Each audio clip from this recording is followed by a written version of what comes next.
कैसे बच्चों, क्या हाल चाल? सब ठीक ठाक? चलो, हम लोगों ने कुछ कॉन्सेप्ट को पढ़ा था। आज उन कॉन्सेप्ट पे सवाल करेंगे, ठीक है? और सबसे पहले थैंक यू प्रिंस तुमको, क्योंकि एक जगह कल हम पढ़ाते समय कुछ बात आपको मिस्टेक से थोड़ा सा गलत सवाल बनाते समय हमारा कैलकुलेशन हो गया था। इसके लिए आपको बहुत बहुत धन्यवाद कि आपने बताया। सबसे पहले उसी सवाल को हम लोग आज सॉल्व करेंगे, फिर आगे के सवाल पे आगे बढ़ेंगे, है ना?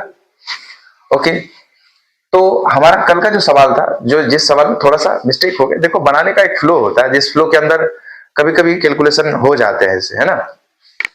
सवाल था हमारा, ध्यान से देखना। ये कह रहा है कि भैया कि अगर दो नंबर है जिसका एचसीएफ हम आपको 2 दे रखे हैं, ठीक बात, और इसके प्रोडक्ट जो है इस नंबर के, प्रोडक्ट नहीं सॉरी, एलसीएम जो है हमारा, वो एलसीएम दिया हुआ है 100। ओके, तो कह रहा बताओ संख्या क्या होगा, बताओ। यानी कि N1 और N2 जो होगा, ये N1 और N2 जो होगा, ये क्या होगा, ये आपसे पूछ रहा था सवाल। ठीक, वही बात करेंगे। तो सबसे पहली बात ये कि आपको याद हो तो संख्या अगर HCF 2 है तो संख्या हमारा क्या होगा, 2A और 2B। और अगर हम बात करें उसके एलसीएम की, तो एलसीएम में क्या बताए थे आपको, जो कॉमन होता है, अर्थात 2 कॉमन हो गया, जो बच गए, पहले संख्या में A बचेंगे और दूसरे संख्या में क्या बचेंगे, B बचेंगे, ये बचेंगे ना। इस एलसीएम की अगर हम बात करें, ऐसा ही कुछ था क्या?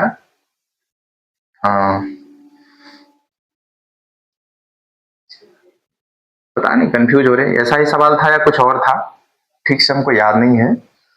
एचसीएफ शायद 2 था और प्रोडक्ट 100 था, या फिर एलसीएम 100 था, शायद ऐसा ही कुछ था, ध्यान से हमको याद नहीं आ रहा है। नहीं, शायद यहाँ प्रोडक्ट का वैल्यू 100 था, ठीक है। तो अगर दोनों संख्या का प्रोडक्ट अगर 100 है, इसका मतलब 2A और 2B का वैल्यू कितना दे रखा है, 100 दिया हो। ओके, अब देखो इस दोनों 2 और 2 को उधर लेके जाएं, यानी कि नीचे 4 आएगा, 4 से इसको काट दिया तो कितना आएगा, 25 आएगा। तो हम आपको बताए थे हमको ऐसे दो नंबर चूज करने हैं जिनका प्रोडक्ट क्या हो, 25 हो। तो यहीं पे थोड़ा सा हम लोगों से मिस्टेक हो गया था, वो ये कि देखो हम बोले थे चलो A का वैल्यू भी 5 लेते हैं और B का वैल्यू भी 5 लेते हैं। ओके, कोई बात नहीं। अब तुम बताओ, अगर हमारा HCF 2 है, पहला नंबर भी अगर A का मान भी हम 5 ले तो यहां भी 5 आएगा, और अगर B का मान भी 5 ले तो दूसरा नंबर भी 2 इंटू 5 आएगा। अब जरा बताओ, क्या इस दोनों में सिर्फ 2 ही कॉमन है? नहीं, इस दोनों में तो 5 भी कॉमन है ना, यानी कि यहां भी 10 आ रहे, यहां भी 10 आ रहे, तो HCF तो हमारा 10 हो जाएगा ना। जबकि सवाल क्या कह रहा है, एचसीएफ हमारा 2 है। इसका मतलब क्या हो गया, इस 25 को थोड़ा सा अलग तरीके से तोड़ने का कोशिश करते हैं। ऐसा करते इसको 1 ले लेते, इसको 25 ले लेते। तो देखो पहला नंबर हो जाएगा 2A, यानी कि 2 इंटू 1, और दूसरा नंबर हो जाएगा 2 इंटू 25, अर्थात पहला नंबर हो गया हमारा 2 और दूसरा नंबर हमारा हो गया 50। बात समझ में आ रही? ये थोड़ा सा मिस्टेक था कल के सवाल में, आप उसको संभाल लीजिएगा। ओके, आज हम लोग सबसे पहले स्टार्ट करेंगे जो सवाल से। हमारा पहला सवाल होगा, आपको बोर्ड पे दिखाई देगा, हम पढ़ते हैं, जरा देखो। कह रहा है the HCF of two number is 5 and their LCM is 120।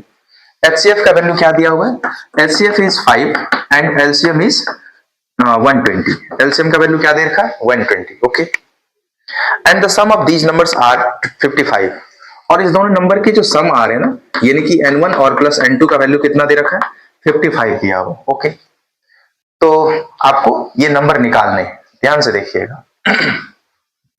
अब थोड़ा सा समझना, पहले तो कुछ बात अभी पहले आप करेंगे और उसके बाद फिर बिना किए आप सवाल को अटेम्प्ट लेंगे। देखिएगा गौर से। अगर भैया HCF 5 है और LCM का वैल्यू आपको क्या दे रखे हैं, 120। ओके, तो हमको मालूम है सर कि LCM में तो HCF ऑलरेडी इंक्लूडेड होते हैं। जरा समझना हम क्या बोल रहे हैं। अगर HCF 5 है तो पहला नंबर हमारा 5A होगा और दूसरा नंबर 5B होगा। अगर हम तुमसे पूछे इस दोनों का LCM क्या लोगे, तो क्या बोलते हो सर कि पहले में भी 5 दूसरे में भी 5, यानी कि दोनों में एक बार खींच के पहले आप बाहर कर लो। ओके, अब इसके बच गए A और इसके बच गए B, यही तो हमारा एलसीएम होता है। इसका मतलब इसी का तो वैल्यू हमको दिया हुआ 120, आप 5 से इसको काट दिए, ये 24 आ गया, है ना। इसका मतलब क्या बन गया, A इंटू B का वैल्यू क्या आना चाहिए सर, 24 आना चाहिए। वेरी गुड, कोई बात नहीं, A इंटू B का वैल्यू क्या आना चाहिए, 24। अब समझना, यहां A भी चाहिए निकालने के लिए, हम चाहते हैं B भी निकालने के लिए चाहिए, यानी कि हमारे पास अननोन कितने, 2 है। अब अगर अननोन हमारे पास 2 है तो हमको कैसे भी करके इक्वेशन भी 2 जस्टिफाई करने होंगे, कैसे भी करके हमको 2 इक्वेशन लाना होगा। अब आपका सवाल देखो 2 इक्वेशन ऑलरेडी दिया हुआ है, आपको जो सोचने की जरूरत नहीं है। क्या दिया हुआ है कि दोनों नंबर का जो सम है वो कितना मेरे दोस्त 55 दे रखा है। दोनों नंबर इट मींस क्या, कल हम आपको याद हो बताए थे नंबर क्या होता है 5a और 5b, यानी कि जो HCF होता है वही हमारा कॉमन होता है ना। यानी कि इसका वैल्यू 55 दिया हुआ है तो 5 से काट लो 11 आ गया, यानी कि ये जो 2 नंबर है इस दोनों का जोड़ 11 होना चाहिए और इस दोनों का गुणनफल कितना होना चाहिए 24 होना चाहिए साहब। अब इस ए और बी के बारे में क्या एक्स्ट्रा इंफॉर्मेशन है कि भाई हम जो अगर HCF मालूम है और 2 नंबर मानते हैं 5a और 5b, इसमें ये जो ए और बी है ये दोनों आपस में क्या होना चाहिए को प्राइम होना चाहिए। इस दोनों नंबर के बारे में ध्यान से समझिएगा, ये दोनों आपस में कैसा होना चाहिए को प्राइम। अब एक नया वर्ड आया हमारे पास को प्राइम, आप में से बहुत सारे बच्चे शायद को प्राइम जानते हो।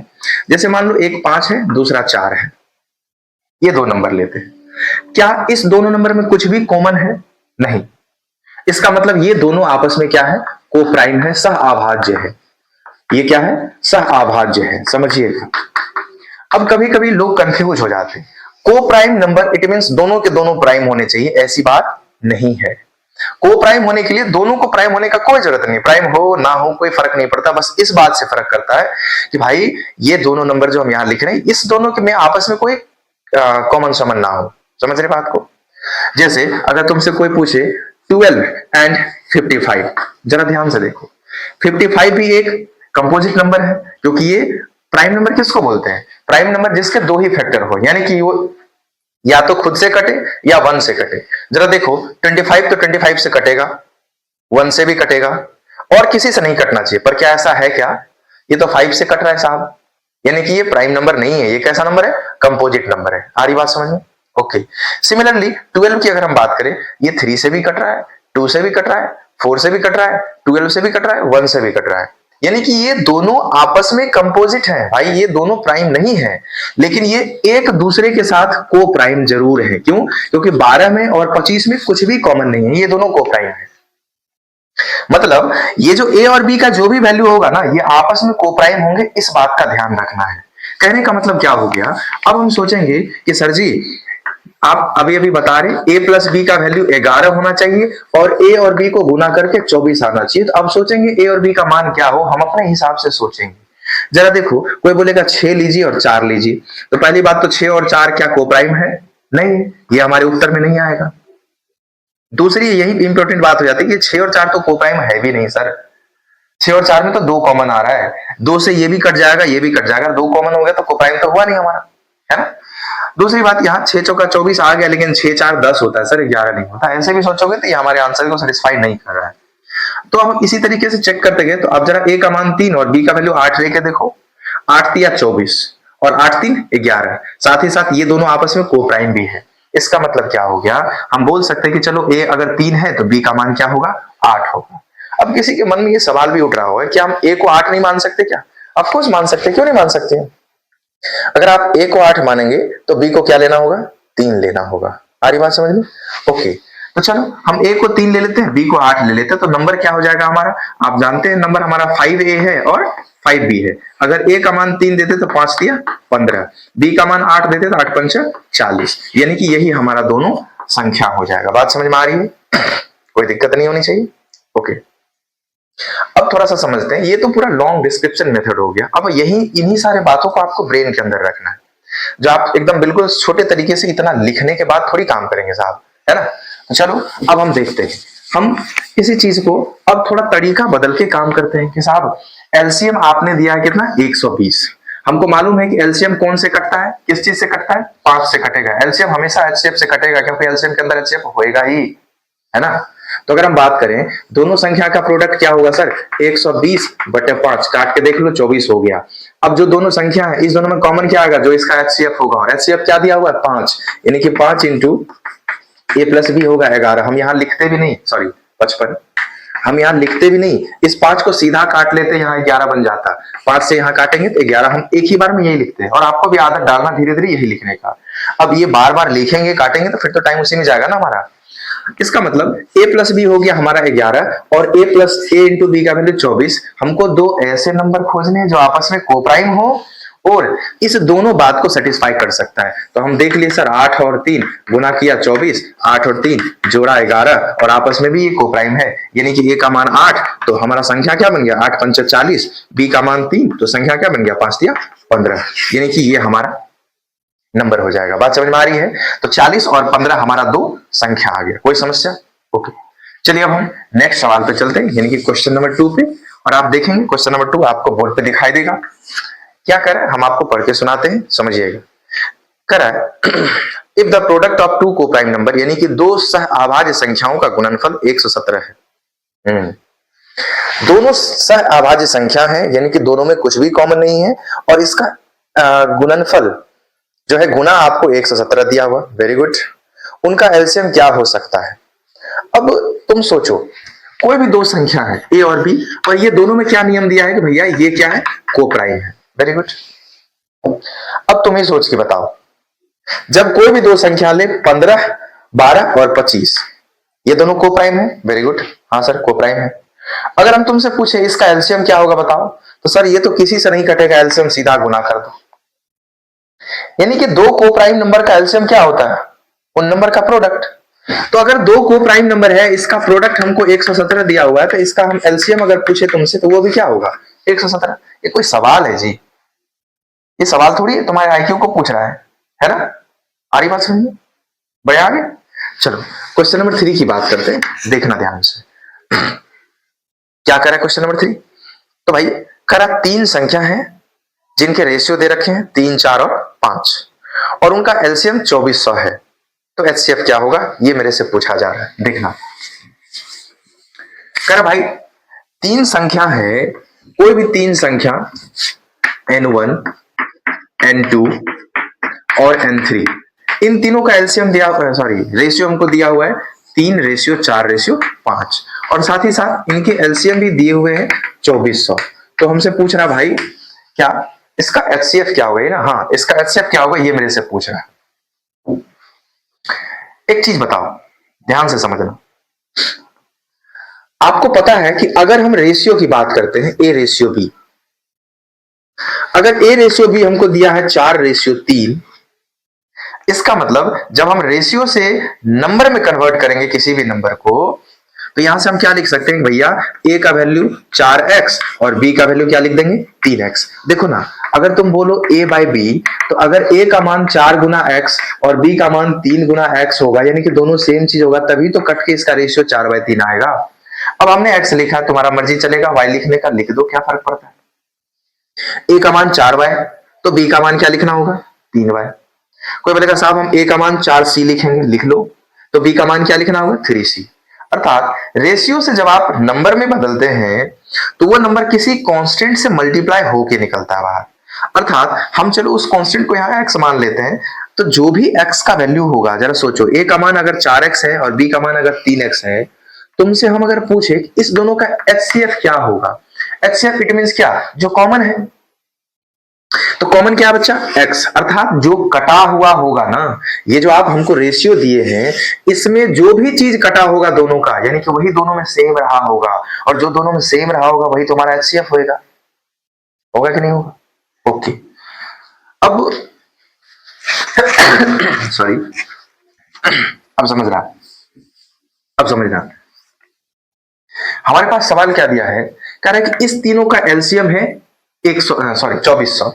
समझना, जरा सोचो, जब हम किसी का एलसीएम लेते हैं, जरा देखो, 12, 3, 12 और 5, मान लो अगर कोई दो नंबर भी किसी एक चीज से कटता है तो हम भाग लगा देते हैं, यानी कि 3 का 3, 3 चौका 12 और ये 5, यानी कि इस दोनों संख्या में 3 था तो हम 3 एक बार कॉमन करते हैं, यहां बच गया 1, यहां बच गया 4, और ये तो कटा ही नहीं, 5 का 5 सिंपली लिख देते है ना, यानी कि यही हमारा एलसीएम बनता है ना। यानी कि जब एलसीएम निकालते हैं तो एलसीएम में अगर 3 संख्या है, या तो कोई संख्या जो तीनों में कॉमन हो उसको एक बार खींच के बाहर निकाल लेंगे, या किसी दो में भी कुछ कॉमन है उसमें से भी उसको खींच के बाहर निकाल लेते हैं, है ना। तो हम देखें जो भी यहां रहा होगा संख्या, यहां 3, यहां 4, ये 5, इस तीनों में तो आपस में कुछ भी कॉमन नहीं है, ना तो तीनों में कॉमन है ना किसी दो में कॉमन है। अर्थात जब भी एलसीएम होएगा, कोई चीज यहां गुना हुआ होगा, कोई चीज वही चीज यहां गुना होगा, वही चीज यहां गुना होगा। यानी कि अगर हम पूछे तुमसे कि इसका एचसीएफ एलसीएम जब हमको निकालना हो तो तीनों में एक्स एक्स आएगा, तो वो जो एक्स यानी कि जो एचसीएफ होगा हमारा ये यहां रहेगा, साथ ही साथ इसका छूट गया 3, इसका छूट गया 4 और इसका छूट गया 5, यही वैल्यू हमारा एलसीएम आएगा, इसमें कोई संदेह वाली बात नहीं है। जिसका मान कितना दिया हुआ हम 24 दिया है सर। 4 दिया 12, 12 पंच 60, 60 को काटेंगे 60 चौका 240, ये जीरो उतर जाएगा, यानी कि जो हमारा एचसीएफ होगा वो कितना होगा 40। आ रही बात समझ? कोई दिक्कत, कोई समस्या? चलो अब समझना, अब समझना। हाँ, तो हम अगले सवाल की ओर बढ़ते, ये तो 3 नंबर था। अच्छा, कुछ सवाल जैसे इसी सवाल को हम ऑप्शन से भी कर सकते थे, लेकिन हम अभी उस चीज को बचा के रखे हैं, इसलिए कि जब ये पूरा चैप्टर खत्म करने के बाद हम आपका प्रैक्टिस सेट लगाएंगे, वहां सवाल को हम आपको तोड़ने का तरीका सिखाएंगे कि ऑप्शन से आप हिट कैसे करेंगे। ठीक है, अभी कुछ सवाल को हम ऑप्शन से करेंगे, लेकिन बाकी जगह पे हम थोड़े से प्रोसेस को भी आपके दिमाग के अंदर डालना चाहते हैं, ताकि एकदम बिल्कुल बेसिक से आप वहां तक सोचने के लिए तैयार हो जाइए। एक ही बार में अगर आपको हम वही सब चीज सिखाना शुरू करेंगे, तो जो नॉर्मल चीज है जिससे आपके दिमाग का एक बैकग्राउंड तैयार होगा, वो तैयार नहीं होगा। ठीक है, तो वो सारी चीज भी हमारे पास है, हम रखे हैं, समय आने पे आपके पास हम उड़ेल देंगे, टेंशन नहीं लेना है। क्वेश्चन नंबर 4 पे बढ़ते हैं। क्या भैया, ये तो बड़ा आसान सा सवाल है, आपको दिख रहा होगा। कह रहा है कि देखो, अगर हम p का वैल्यू दे दें, p का वैल्यू कितना बोल रहा भाई 2 to the power 8 3 to the power 5, 2 to the power 8 into 3 to the power 5। अगर q की बात करें similarly 2 to the power 3 3 to the power 4, 2 to the power 3 into 3 to the power 4, and r का value पूछ रहे तुमसे, r कह रहा भाई 3 to the power 5 2 to the power 7, 3 to the power 5 into 2 to the power 7। कोई दिक्कत नहीं। कह रहा तो पी क्यू आर का एचसीएफ क्या होगा बताओ, ये कोई सवाल है? एचसीएफ मतलब जो तीनों में कॉमन होगा वही तो एचसीएफ होगा। भैया मेरे 8 बार 2 यहां है, 3 बार 2 यहां है, 7 बार 2 यहां है, तो 3 बार 2 तो दोनों में है, 2 का पावर 3। अब 3 को सोचते हैं, 5 बार 3 यहां, 4 बार 3 यहां, 5 बार 3 यहां, एचसीएफ क्या हो जाएगा 5 बार, यानी कि 3 का पावर कुछ गलत हो गया क्या, 5 बार 5 बार 4 बार, सॉरी 4 बार सब में है ना, यहाँ 5 है तो 4 बार तो है, यहाँ 4 बार ऑलरेडी है, यहाँ 5 बार है तो यहाँ भी 4 बार, समझ गए ना? तो आपको एचसीएफ में क्या सिखाए थे, एकदम सबसे, इस पे भी सबसे छोटा पावर, इस पे भी सबसे छोटा पावर। यही अगर हम एलसीएम पूछते तुमसे, यानी कि सबसे बड़ा पावर लेते हैं, तो 2 का सबसे बड़ा पावर क्या है 8, और 3 का सबसे बड़ा पावर क्या है, कुछ गलती हो गया क्या, 5 4 5, तो 3 का सबसे बड़ा पावर है 5, एलसीएम हमारा ये आंसर होता है। ओके, समझ रहे हो? चलिए अगले सवाल की ओर बढ़ते हैं, और क्वेश्चन नंबर हमारा क्या होगा 5, क्वेश्चन नंबर 5 होगा। देखो करा भाई, 2 पॉजिटिव इंटीजर, देखो 2 धनात्मक पूर्णांक का लघुत्तम समापवर्तक बड़ी संख्या का 2 गुना है। 2 ठो कोई पॉजिटिव इंटीजर है, इस दोनों पॉजिटिव इंटीजर जो संख्या है, हमारा जो नंबर है 5 नंबर ना, वो बड़ी संख्या का 2 गुना है। क्या? एलसीएम। एलसीएम जो दे रखा है, एलसीएम जो है हमारा, वो बड़ा संख्या का क्या है 2 गुना है। ओके, आगे बढ़ते हैं। और उन दोनों संख्या का महत्तम समापवर्तक 3 है। ओके, एचसीएफ का वैल्यू क्या दिया हुआ है 3 है। Very good. छोटी संख्या ज्ञात कीजिए, तो बताओ छोटा संख्या क्या होगा। और थोड़ा यहाँ ऑप्शन को हम आपको समझाना चाहेंगे, 8 6 10, 8 6 10, इनमें से कोई नहीं और एक से ज्यादा आंसर। ठीक है, देखो एलसीएम 2 है,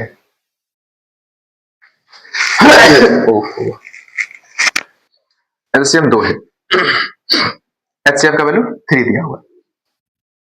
कोई बात नहीं, अगर एचसीएफ 3 है यानी कि संख्या हमारा क्या होगा 3x और 3y। अब इसमें कौन बड़ा है हमको नहीं मालूम, मान लो यही बड़ा है। इसका जो एलसीएम है वो बड़े वाली संख्या का 2 गुना है। अगर हम इसका एलसीएम निकालना चाहे तो यहां का 3, यहां का 3, जो एचसीएफ था वो तो एक के बार आएगा, यहां बच गया x और यहां क्या बच गया y, यही तो हमारा एलसीएम आएगा, जो कितना है 2 into 3x के बराबर। अब तुम ही बताओ, 3x से 3x तो मर गया, y का वैल्यू कितना मिल गया सर? 2 मिल गया। y कितना हो गया? 2 हो गया, कोई दिक्कत नहीं। यानी कि ये कितने बन गए हमारे? ये बन गए 3 इंटू 2, ये नंबर 6 बन गया। यही तो पूछ रहा था तुमसे, छोटा संख्या ना, छोटा संख्या कितना हो गया? 6। यही तो छोटा था, क्योंकि ये अगर बड़ा था तो ये क्या हो जाएगा? छोटा। नॉर्मली सवाल बन गया, है ना। अब आगे बढ़ते हैं, कितना नंबर सवाल था? 5 नंबर। क्वेश्चन नंबर 6 समझना। करा दो संख्या का एलसीएम और एचसीएफ का गुणनफल 216 है। दो संख्या का एलसीएम और एचसीएफ का प्रोडक्ट हमको क्या दिया हुआ है? 216। ओके, उन दोनों संख्या का अंतर कितना है? 6। यानी कि जो भी संख्या होगा, इन दोनों संख्या का अंतर क्या दिया हुआ सर? 6। ओके, अब थोड़ा यहां ऑप्शन को देखना जायज है हमारा, क्योंकि आप देखेंगे आंसर में तो कह रहा दोनों संख्या क्या होगा तुमको बताना। 9 24 12 18, 9 24 12 18, और एक संख्या और दिया क्या? 8 27। अब थोड़ा कॉमन सेंस लगाओ और देखो, कह रहा भाई एलसीएम इंटू एचसीएफ का जो वैल्यू है वो है 216। मतलब एलसीएम इंटू एचसीएफ होता क्या है? पहला संख्या गुनी दूसरा संख्या, यानी कि पहला संख्या गुना दूसरा संख्या बराबर एलसीएम इंटू एचसीएफ। यही सीखा है। यानी कि दो संख्या का प्रोडक्ट कितना दिया हुआ सर? 216। कोई बात नहीं। और दोनों संख्या का डिफरेंस कितना दे रखा है? 6। तो कह रहा कौन सा संख्या हो सकता है? एक चीज बताओ, क्या इस दोनों, अगर ये आंसर होता तो इस दोनों के बीच में डिफरेंस 6 का आना चाहिए, ऐसा है क्या? ये आंसर से पहले गायब हो गया। अगर हम इसकी बात करें, यहां एक पॉसिबिलिटी बनता है, क्योंकि इस दोनों के बीच का डिफरेंस 6 है, पॉसिबिलिटी है कि ये आंसर में आ सकता है। अभी चेक करेंगे, लेकिन थोड़ा अगले ऑप्शन को भी चेक कर ले रहे हैं। 8 और 27 दूर दूर तक सर इसमें 6 का डिफरेंस नहीं है, वो तो आंसर में नहीं आएगा। मतलब एक सस्पिशियस पॉइंट हमारे पास आया, 12 और 18 हो सकता है ये में भी आंसर हो हमारा। देख लेते हैं। अब अगर ये आंसर है, दोनों के बीच का डिफरेंस तो 6 आएगा, मालूम चल गया। अब क्या दोनों का प्रोडक्ट 216 आ रहा है क्या? 12 8 96 9, 12 12 8 20 21, देखो 16 आ गया। दोनों का गुना जब करेंगे तो दूसरा 16 पुर गया ना, मतलब यही हमारा फाइनल आंसर होगा। आ रही बात समझ में? ये हो गया हमारा क्वेश्चन नंबर 6। अब हम क्वेश्चन नंबर 7 की बात करते हैं, लेकिन 7 को बात करने से पहले हम आपको एक चीज बताना चाहते हैं। देखना, कभी कभी कुछ सवाल को देखने के बाद आप थोड़े से कंफ्यूज हो जाते होंगे कि यहाँ एलसीएम ले या एचसीएफ ले। मास्टर ने तो बता दिया एलसीएम ले लो, चलो ले लेंगे। मास्टर ने बताया एचसीएफ ले लो, चलो वो भी ले लेंगे। पर नहीं, थोड़ा समझना क्या है ना, समझना। 3 बच्चे हैं, 3 बच्चे हैं, एक ग्राउंड के चारों तरफ गोल चक्कर लगाते हैं। एक ने लगाया 5 मिनट में एक चक्कर। ओके, इसी गोल चक्कर पे, पर हम उसको अलग बना रहे हैं ताकि एक पे कचरा ना हो सके। इसी गोल चक्कर पे एक ने लगाया 10 मिनट में एक चक्कर, और इसी गोल चक्कर पे एक ने लगाया 5 10 15 मिनट में एक चक्कर। समझना, 3 बच्चे हैं जो एक ही ग्राउंड पे तीनों एक साथ दौड़ रहे हैं। ओके, अब जब तीनों एक साथ दौड़ रहे हैं, पहले बच्चे 5 मिनट में एक चक्कर लगाते हैं, दूसरे बच्चे 10 मिनट में एक चक्कर लगाते हैं, तीसरे बच्चे 15 मिनट में एक चक्कर लगाते हैं। कहना बताओ तीनों कब एक साथ मिलेंगे? जरा हम यहां पे इस तीनों का रफ यहां कर रहे हैं, देखना। अगर मान लो स्टार्टिंग पॉइंट हमारा ये ए है, तीनों एक साथ दौड़ना शुरू करेगा, जैसे ही 5 चक्कर होगा ये तो एक चक्कर लगा लेगा, लेकिन दूसरा बच्चा 10 मिनट में एक चक्कर लगाता है। यानी कि जब तक पहला वाला 2 चक्कर लगाए, क्योंकि 5 मिनट में ये एक चक्कर, दूसरा मिनट में ये एक चक्कर, तब तक दूसरा का एक ही चक्कर होगा। होगा कि नहीं होगा? समझना, अगर पहला बच्चा हम पूछे 10 मिनट में कितनी बार चलेगा, तो 10 और सर 5 मिनट में ये एक चक्कर लगाता है, तो 10 मिनट में तो ये 2 चक्कर लगा के यहां पहुंच जाएगा। तब तक ये दूसरा वाला बच्चा जो 10 मिनट में एक चक्कर लगाता है, वो कहीं यहां पे आके, यानी कि ये दोनों 10 मिनट में एक साथ मिलेंगे, लेकिन तीसरे अभी नहीं मिलेंगे। क्यों? क्योंकि तीसरे को एक चक्कर लगाने में 15 मिनट लगता है। तब तक तो, यानी कि ये जो 5 मिनट एक्स्ट्रा इसको समय लगता है, तब तक 15 मिनट में तो ये एक तीसरा चक्कर फिर से मार लेगा। यानी कि 15 मिनट में क्या होगा? 15 मिनट में इसका तीसरा चक्कर होगा और इसका पहला चक्कर होगा। होगा कि नहीं होगा? यानी कि 15 मिनट पे ये दोनों तो मिलेंगे, लेकिन ये नहीं मिलेंगे, क्योंकि 15 मिनट में ये कहां होगा? देखो 10 मिनट में ये एक चक्कर लगाया और अगले 5 मिनट में तो ये आधा ही चक्कर मार के यही रहेगा, तीनों तो नहीं मिलेगा। तीनों को मिलने का मतलब एक जगह तीनों को आना चाहिए। यानी कि एक बात हमको पता चल गया क्या, कि भैया जो भी मेरा आंसर आना है, अगर तीनों को एक ही स्टार्टिंग पॉइंट पे पहुंचना है तो इससे आगे कुछ और ज्यादा समय लगेगा। यानी कि 15 मिनट के बाद भी ये कुछ चलते रहेंगे, ये भी कुछ चलते रहेंगे, हो सकता है आगे जाके कभी मिल जाए। मतलब जो भी आंसर आएगा वो या तो सबसे बड़े के बराबर होगा या उससे बड़ा होगा। जब आंसर में बड़ा आने की बात आए ना, जब आंसर आपको लग जाए कि कुछ बड़ा आएगा, तो आप वहां कुछ नहीं करेंगे, एलसीएम करेंगे, क्योंकि एलसीएम होने से ही आपका आंसर बड़ा होगा और एचसीएफ होने से आपका आंसर छोटा होगा। बात समझ में आया? अरे बात समझ में आया? हाँ, जब आपका आंसर आपको लगे कि बड़ा होगा वहां एलसीएम निकालेंगे, और जब आपको लगे कि आंसर छोटा होगा तो आप एचसीएफ लिखाएंगे। यहीं पे हम एचसीएफ का भी एक तरीका आपको बताते हैं। जरा देखो, एक ट्रे है हमारे पास, समझना बात को, एक ट्रे हमारे पास है जहां 40 गुलाब जामुन है, ठीक है, 40 गुलाब जामुन है, और 50 जो है हमारा अरहुल जामुन है, ठीक है। ये नया मिठाई आज से लॉन्च हो गया। एक गुलाब जामुन 40 है, 50 अरहुल जामुन है, ठीक है। अब कह रहे हैं कि भैया बराबर बराबर हाइट का हमको ढेर लगाना है, और याद रहे जिस भी हाइट का हम ढेर लगाएंगे सब संख्या समान हो जाए और एक तरह का मिठाई एक ढेर में हो। ऐसा नहीं कि उसका भी दो ठो निकाल के सेम हाइट बनाने के लिए कर देंगे, नहीं। जो भी हाइट आप लगाएंगे सेम तरीके की एक मिठाई का हाइट होना चाहिए। जरा सोचो, एक कॉमन सेंस वाली बात बता रहे हैं। अगर हम 10-10 का हाइट लगाए तो ये 40 है तो 10 का 4 लगेगा इसका, यानी कि एक 10 में, फिर दूसरे 10 में, फिर तीसरे 10 में, और चौथे 10 में ये 40 मिठाई पैक हो जाएगा। आगे बात सुनो, फिर अगले 10 में इसका एक, अगले 10 में इसका एक, अगले 10 में इसका एक, अगले 10 में एक, यानी कि 10-10 का हमको हाइट वाला बनाना पड़ेगा। बात समझ में आई? अर्थात हमको मालूम चल गया कि चूंकि हमको एक डब्बे में पैक करना है सेम हाइट का, और एक डब्बे के अंदर, एक बंच के अंदर एक ही तरह की मिठाई होनी चाहिए, यानी कि वो जो वैल्यू होगा इस दोनों नंबर से छोटा होगा। तो यहां एलसीएम नहीं, यहां एचसीएफ निकालना होगा। अर्थात ये बात समझ में आई भाई कि अगर हमको आंसर में छोटा वैल्यू लाना है तो वहां एचसीएफ निकालेंगे, और अगर आंसर में लग जाए कि आंसर जो भी आएगा बड़ा वैल्यू आएगा तो आपको क्या निकालना होगा? एलसीएम निकालना होगा। हम समझते हैं आपको एलसीएम एचसीएफ का कंफ्यूजन जो था वो क्लियर हो गया होगा। आ रही बात समझ में? तो अगर तुमसे पूछे ये तीनों बच्चे एक साथ कब मिलेंगे, बताओ। जब स्टार्ट किए उसके बाद तीनों एक साथ कब मिलेंगे, तो ये तीनों का एलसीएम। अब एलसीएम क्या होगा जरा देखो, 30 मिनट, 30 मिनट कोई 30 को 15 भी 5 भी काट दे रहा, 30 को 10 भी काट दे रहा, 30 को 15 भी काट दे रहा, यानी कि 30 मिनट बाद ये तीनों मिलेंगे। जरा सोच के भी देखो, 30 मिनट में ये कितने चक्कर मार लेंगे? 6 चक्कर। 30 मिनट में ये कितने मार लेंगे? 3 चक्कर। और 30 मिनट में ये 2 चक्कर। आ रही बात समझ में? यानी कि 30 मिनट में ये तीनों फिर से स्टार्टिंग पॉइंट पे आ जाएगा। कोई दिक्कत? तो आंसर बड़ा आया ना, तो आप इसका एलसीएम निकालेंगे। तो भैया आप बचपन वाले तरीके से निकालो, 5 सब में है तो 5 को किया कॉमन, यहां कितना आएगा? 1 आएगा, यहां कितना आएगा? 2 आएगा, वहां कितना आएगा? 3 आएगा, 3 दूना 5, 3 दूना 5,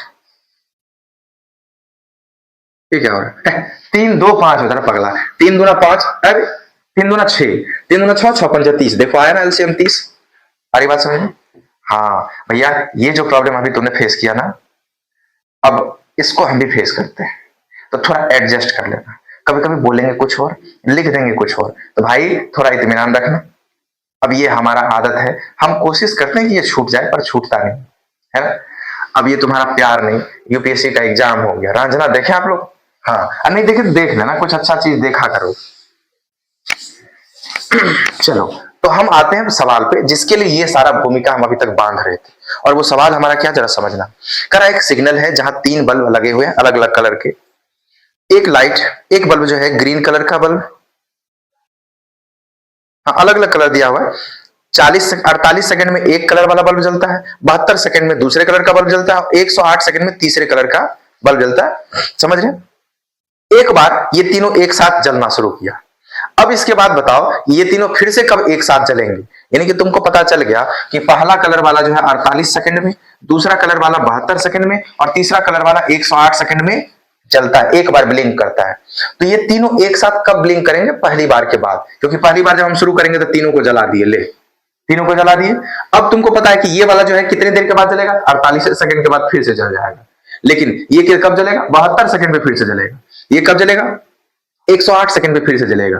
इसका मतलब तीनों को साथ आना तो कुछ आगे चलते चले जाएगा, हो सकता है किसी समय जाके मिल जाए, लेकिन जो भी आंसर होगा हो सकता है या तो 108 सेकंड में आ जाए या उससे बड़ा वैल्यू आए, है ना।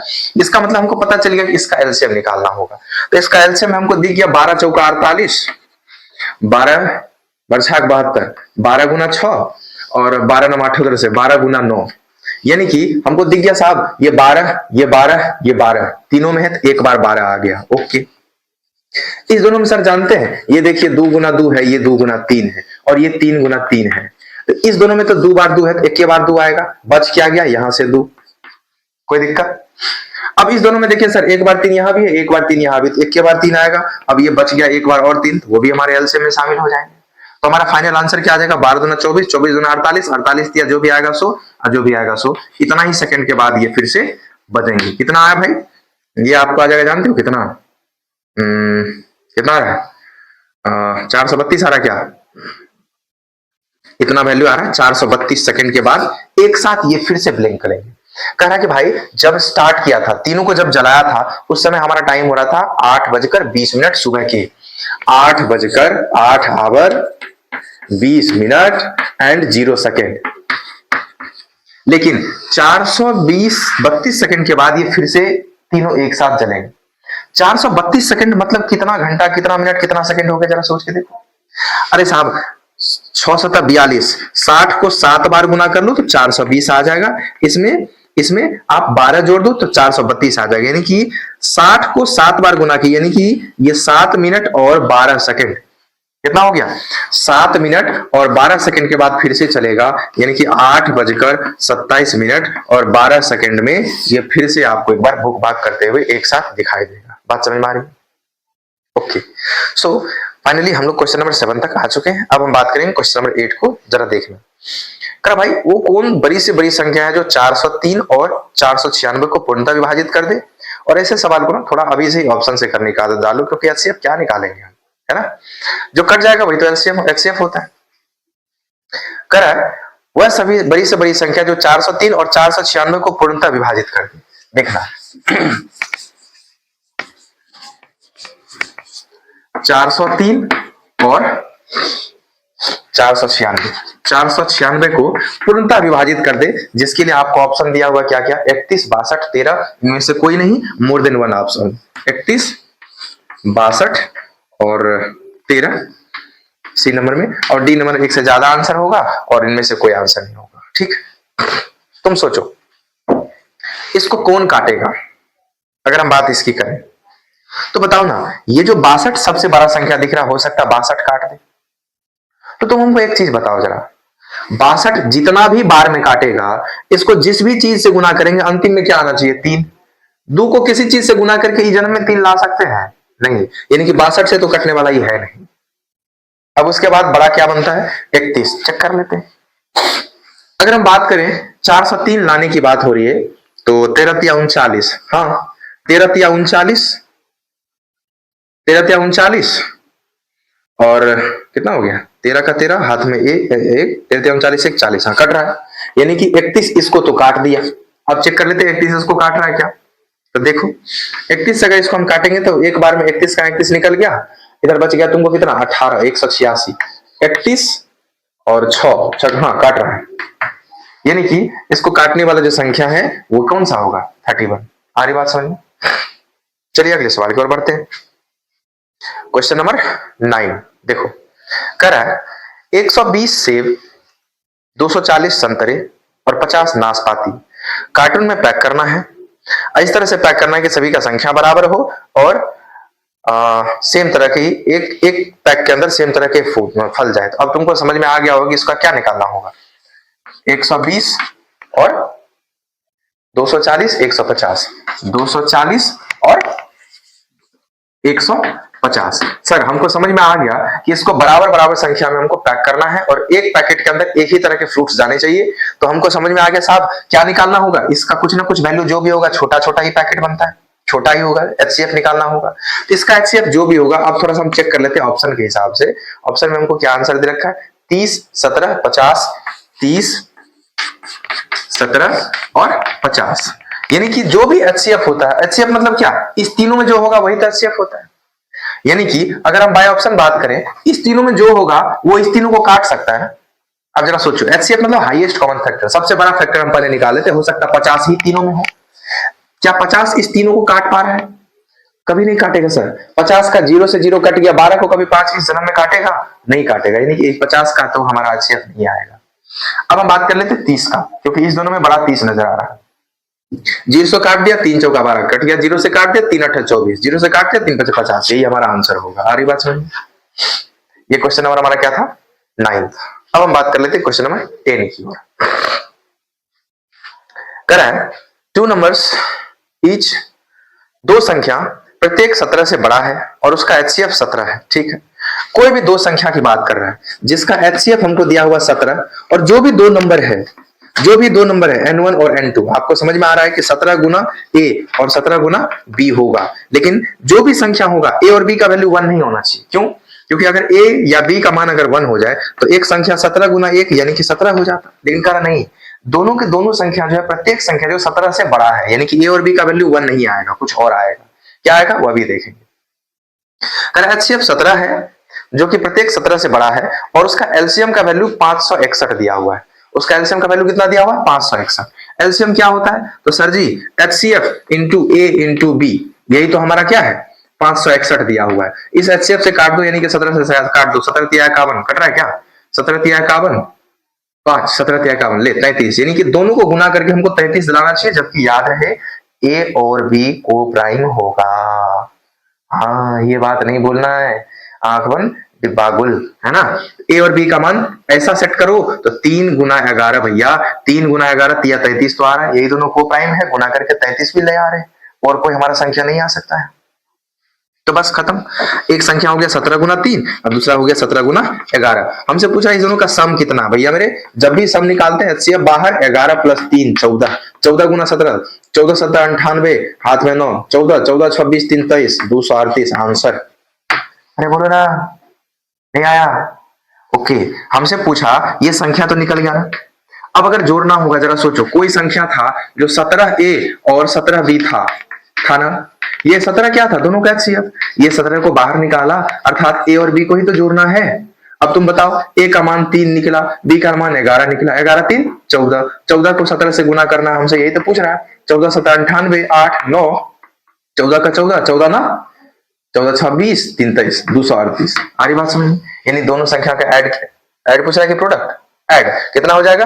138। कोई समस्या? ये हमारा क्वेश्चन नंबर क्या था? 10। अब हम बात करेंगे क्वेश्चन नंबर 11 की। देखेंगे, ध्यान से देखिएगा, आपको बोर्ड पे दिख रहा होगा क्वेश्चन नंबर 11। चलो, करा क्या? क्वेश्चन नंबर 11 को देखना। करा भाई, किधर गया? हाँ, करा दो संख्या का महत्तम समापवर्तक 6 है और इन दोनों संख्या का गुणनफल 72 है। दो संख्या का HCF 6 है, दो संख्या है जिसका HCF 6 है, और इस दोनों का क्या है? प्रोडक्ट। जो प्रोडक्ट है यानी कि गुणनफल, यानी कि पहला संख्या गुना दूसरा संख्या जो है वो कितना है? 72। ओके, तो इन दोनों संख्या का लघुत्तम कितना होगा? आपसे पूछ रहा है एलसीएम क्या होगा, ये आपको फाइंड आउट करना है। ऑप्शन के हिसाब से देख लो। ऑप्शन के हिसाब से हो गया 16 16 18 18 14। थोड़ा ऑप्शन के हिसाब से पहले हम एक बार सोच लेते हैं, फिर अपना तरीका तो लगाएंगे ही। अभी तरीका ही सीखना। देखो, एक बात बताओ, हमसे एलसीएम पूछ रहा है। तुमको मालूम है अगर एलसीएम इसमें से कोई भी संख्या होगा तो तुमको पता है कि हम आपको सिखाए हैं एलसीएम हमेशा एचसीएफ से कटेगा ही, इसमें कोई दो राय नहीं है। यानी कि एलसीएम को एचसीएफ काटेगा ही। तो तुम बताओ, एचसीएफ 6 दिया हुआ है, मेरे से पूछ रहा है एलसीएम क्या होगा। अगर एलसीएम इस तीनों में से जो भी आंसर होगा, मान लेते थोड़ी देर के लिए 16 आंसर हो सकता है, चेक कर लेते। अगर एलसीएम 16 होता तो इसको 6 से कटना चाहिए, क्या कट सकता है? नहीं कट सकता ना। अगर हमारा एलसीएम 14 होता तो क्या एलसीएम 14 यानी कि 6 से कट रहा है? नहीं, ये भी हमारा आंसर नहीं होता। अब हमारे पास एक ऑप्शन बच रहा है 18। ये एचसीएफ से कटना चाहिए, 18 को 6 से काटेंगे 3 आएगा, ये हमारा आंसर में भी हो सकता है। अभी हम बोलेंगे नहीं, क्योंकि इनमें से कोई नहीं, ये भी आंसर में है। अगर हमारे ऑप्शन में इनमें से कोई नहीं होता तो हम कुछ नहीं सोचते, बिना एकदम कुछ सोचे पीछे टिक लगा देते। पर आपके ऑप्शन में दिया है इनमें से कोई नहीं हो सकता। 18 कट तो रहा है लेकिन फिर भी आंसर ना हो, संभव है, इज इट पॉसिबल, है ना। देखो, तो अब सोचते हैं, कह रहा बच्चा दो संख्या का प्रोडक्ट कितना है 72। बताओ जब हम दोनों संख्या को गुना करेंगे तो ये 6 इंटू ए और ये 6 इंटू बी, यानी कि 6 कितनी बार आएगा, 2 बार आएगा। आएगा कि नहीं आएगा? 6 कितनी बार आएगा, 2 बार आएगा। यानी कि अगर तुमसे हम पूछे a इंटू बी बराबर हम क्या लिखे, तो 32/6 गुना 6 लिख दें, अर्थात 36। बोलो ना चाचा, 36 36 गुना 72, 36 गुना 72, यानी कि दो संख्या को गुना करके 2 आना चाहिए। कहने की जरूरत नहीं है, एक को अगर हम 1 माने तो बी को 2 ही लेना होगा। यानी कि पहला संख्या 6 गुना अगर 1 है तो दूसरा संख्या क्या होगा, यहां नहीं दिख रहा होगा आपको। पहला संख्या 6 गुना अगर 1 है तो दूसरा संख्या क्या होना चाहिए, 6 गुना 2 यानी कि 12 होना चाहिए। क्या आपके ऑप्शन में है? नहीं, इसीलिए ये भी हमारा ऑप्शन नहीं होगा। आंसर क्या होगा, none of these, none of these, इनमें से कोई नहीं हमारा ऑप्शन में आएगा। आ रही बात समझ में? तो ये हमारा क्वेश्चन नंबर कितना था, शायद 11। अब हम क्वेश्चन नंबर 12 की बात करते हैं, देखिएगा गौर से। करा निम्न में से सबसे बड़ी संख्या कौन है जो 150, 270 और 180 को पूर्णतः विभाजित कर दे। अब सोचो ना, 150, 270 और 180, 150, 270 और 180 को कौन सा बड़ा संख्या है जो आपको डिवाइड कर दे पूर्णतः। और आपके ऑप्शन में दिया हुआ है,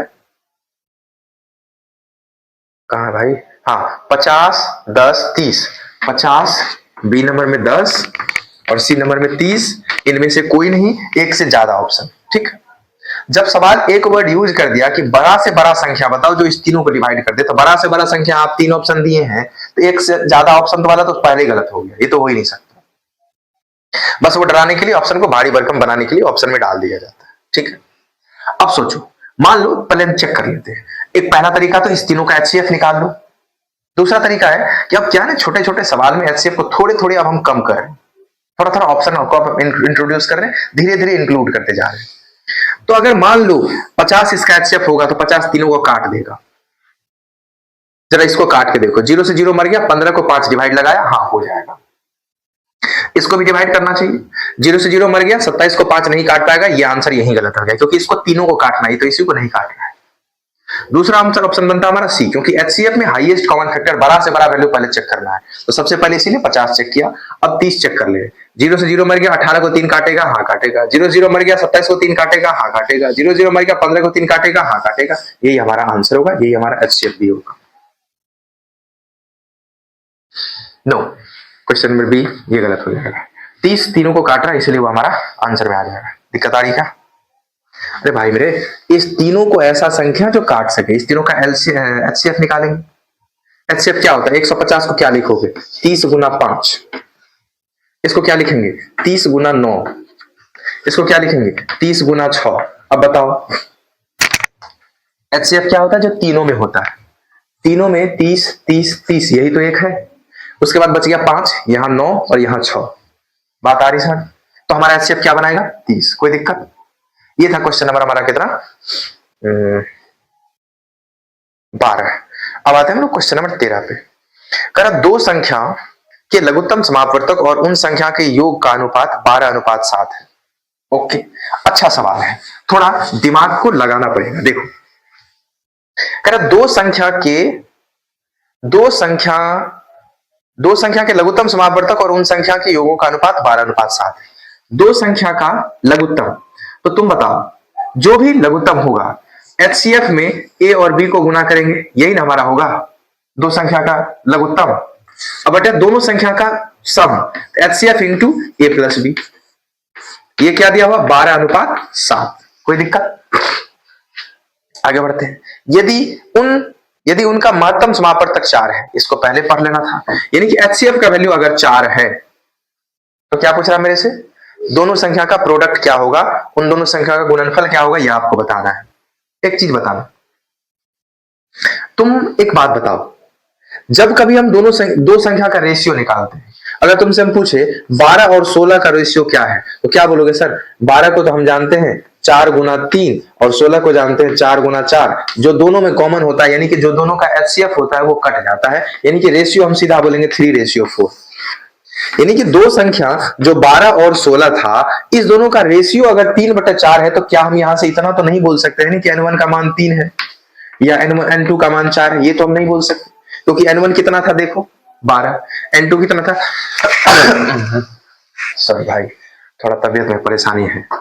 N2 की बात करें तो 4 नहीं बोल सकते, क्यों? क्योंकि आपको मालूम है 16 था, जो HCF था वो कट चुका था। बोलो, अर्थात हम ये बोल सकते हैं कि अगर दो संख्या का रेशियो आप दे रहे हैं 3:4, अगर दोनों संख्या का रेशियो हम आपको दे रहे हैं क्या 3:4, इसका मतलब ये जो संख्या है N1 का वैल्यू क्या हो जाएगा 3 इंटू HCF, क्योंकि जो दोनों में होता है वही कटता है और जो कटता है वही HCF होता है। और N2 का मान क्या करेंगे हम लोग 4 इंटू HCF। आ रही बात समझ में? कोई दिक्कत? तो अब आगे बढ़ते हैं हम अपने सवाल पे, जो हमारा सवाल का मेन पूछने वाली बात है। कर हमको HCF और LCM का वैल्यू दिया होगा कितना 12:7। जरा एक चीज समझना, यहां कटा क्या है, देखो यहां कटा क्या है, H और H कट गया, HCF कट गया होगा तभी जाके आया होगा कितना 12/7। दोनों संख्या का अगर तुमसे पूछे क्या क्या पूछ रहा है, हाँ यानी कि हमसे पूछ रहा है क्या पूछ रहा है,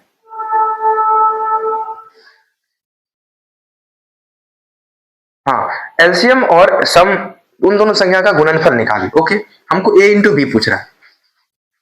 देखो अगर हम बात करें यहां से A B but A plus B का वैल्यू कितना आया तो क्या बोलोगे 12/7।